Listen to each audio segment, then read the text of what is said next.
এ বিশ্বলয়ে বিরাট শিশু আনমনে খেলিছ।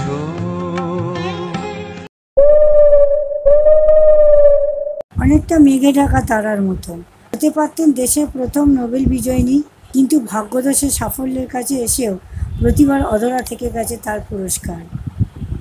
বিজ্ঞানকে ভালোবেসেও তিনি সংসারী হতে পারেননি কোনোদিন। তিনি হলেন বিজ্ঞানী বিভা চৌধুরী। কেবলমাত্র মহিলা বলেই চিরকাল উপেক্ষিত থেকে গেলেন। আজও তার প্রাপ্য স্বীকৃতি তিনি পেলেন না। আজকের আলোচনার বিষয় বিভা চৌধুরী। বিজ্ঞানী বিভা চৌধুরী জন্মেছিলেন 1913 সালে এই ভারতবর্ষের অর্থাৎ হুগলির এক জমিদার পরিবারে। দূর সম্পর্কের আত্মীয়তা ছিল আচার্য জগদীশচন্দ্র বসু পরিবারের সঙ্গে।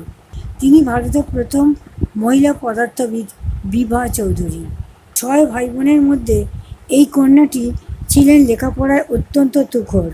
1936 সালে একমাত্র মহিলা হিসেবে সে বছর কলকাতা বিশ্ববিদ্যালয় থেকে ফিজিক্সে MSc পাশ করেন। গবেষণার জন্য এরপর যোগ দেন বোস ইনস্টিটিউটে। তবে বিজ্ঞান সাধনার পথে তার এই যাত্রা খুব একটা সুখকর ছিল না। সম্ভবত তিনি ছিলেন বাংলার প্রথম মহিলা বিজ্ঞান গবেষক, আর তাই পদে পদে অপদস্থ হতে হতো তার পুরুষ সহকর্মীদের কাছে। সহগবেষক ছিলেন আচার্য জগদীশচন্দ্রের ভাইপো দেবেন্দ্র মোহন বোস। তিনি তো শুরুতেই এনার সঙ্গে কাজ করতে চাইতেন না, শুধুমাত্র মহিলা। নমস্কার, আমি সুমিতা গুপ্ত। আমার চ্যানেল পুরাণে বিজ্ঞানের তরফ থেকে জানাই সকল দর্শক বন্ধুদের শুভেচ্ছা ও অভিনন্দন। আমার ভিডিও যদি আপনাদের ভালো লাগে তাহলে লাইক, সাবস্ক্রাইব করবেন এবং পাশে থাকা বেল আইকনটা প্রেস করে দেবেন। এবার ফিরে আসি আসল কথায়।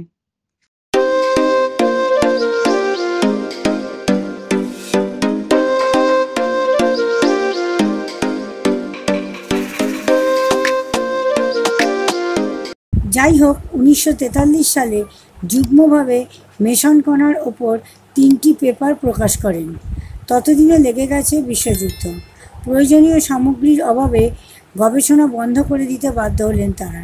7 বছর পরে ব্রিটিশ পদার্থবিদ C.F. পয়েল নোবেল প্রাইজ পান, যদিও তিনি তার পেপারে এই বাঙালি কন্যার কথা উল্লেখ করেছিলেন। এর মধ্যে ইনি PhD করার জন্য ইংল্যান্ড চলে এলেন। কাজ শুরু করলেন কসমিক রে ল্যাবে বিজ্ঞানী প্যাট্রিক মেনার্ড স্টুয়ার্ট ব্ল্যাকেটের সঙ্গে। আশ্চর্যের ব্যাপার যে বিষয়ে তিনি গবেষণা করেছিলেন, পরে তার ওপরই কাজ করে নোবেল পান ডক্টর ব্ল্যাক। 1949 সালে ম্যানচেস্টার বিশ্ববিদ্যালয় থেকে মহিলা ডক্টরেট পান। সেই সময় হোমি ভাভা বোম্বাইতে প্রতিষ্ঠা করলেন Tata institute of fundamental research. ওনার আমন্ত্রণ পেয়ে মহিলা দেশে ফিরে গবেষক হিসেবে যোগ দিলেন সেখানে। 8 বছর সেখানে কাজ করার পর চলে আসেন আহমেদাবাদের ফিজিক্যাল রিসার্চ ল্যাবে। পোলার গোল্ড মাইন্সের ওপর গবেষণা করার জন্য তিনি ইচ্ছা প্রকাশ করেন তদানীন্তন ডিরেক্টর ডক্টর বিক্রম সারাভাইয়ের কাছে। অনুমতি পেয়ে যান, কিন্তু আবার দুর্ভাগ্য তার পিছু নিয়ে নিল। কাজ শুরু করার 1 বছরের মধ্যেই মারা গেলেন ডক্টর সারাভাই। নতুন ডিরেক্টর বন্ধ করে দিলেন তার এই প্রজেক্ট। একরকম হতাশ হয়ে উনি ফিরে আসেন কলকাতায়। আবারও গবেষক হয়ে যোগ দেন সাহা ইনস্টিটিউট অফ নিউক্লিয়ার ফিজিক্সে এবং পরবর্তীকালে Indian association for the cultivation of সায়েন্সে। জীবনের শেষ দিন পর্যন্ত লিখে গেছেন অসংখ্য বৈজ্ঞানিক প্রবন্ধ, যা প্রকাশিত হয়েছে নেচার সহ বিশ্বের নামকরা সব জার্নাল। কাজ করেছেন ভারতের সমস্ত অগ্রণী গবেষণা কেন্দ্রে, অথচ সাধারণ মানুষের কাছে একরকম অচেনাই রয়ে গেলেন এই বঙ্গলালনা। বেঁচে থাকতে জাতীয় স্তরে তো দূরের কথা, রাজ্য স্তরেও পাননি কোনো পুরস্কার বা ফেলোশিপ। অথচ বিজ্ঞানী হিসেবে যে সময় জীবন শুরু করেছিলেন, সেই সময় শুধু ভারত কেন, পাশ্চাত্য দেশগুলোতেও মহিলা পদার্থবিদ ছিল হাতে গোনা।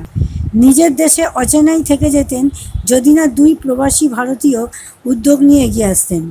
জার্মানির অন্ডেনবার্গ বিশ্ববিদ্যালয়ের ঐতিহাসিক ডক্টর রাজিন্দর সিং ও কলকাতার বোস ইনস্টিটিউটের প্রাক্তন অধ্যাপক সুপ্রকাশ সি রায় 10 বছর ধরে এই বাঙালি বিজ্ঞানীর ওপরে অনুসন্ধান চালিয়ে প্রকাশ করেন এই জুয়েল আনাথেড বিভা চৌধুরী।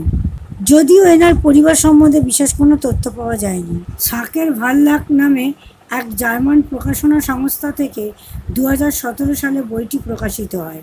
ভারতের প্রথম মহিলা পদার্থবিদ বিভা চৌধুরী হতে পারতেন দেশের প্রথম নোবেল বিজয়িনী, কিন্তু ভাগ্যদোষে সাফল্যের কাছে এসেও প্রতিবার অধরা রয়ে গেল সেই পুরস্কার। বিজ্ঞানকে ভালোবেসে সংসারীও হলেন না কোনো দিনই। আমাদের এটাই তার কাছে শ্রদ্ধাঞ্জলি। আজ এই পর্যন্ত, নমস্কার।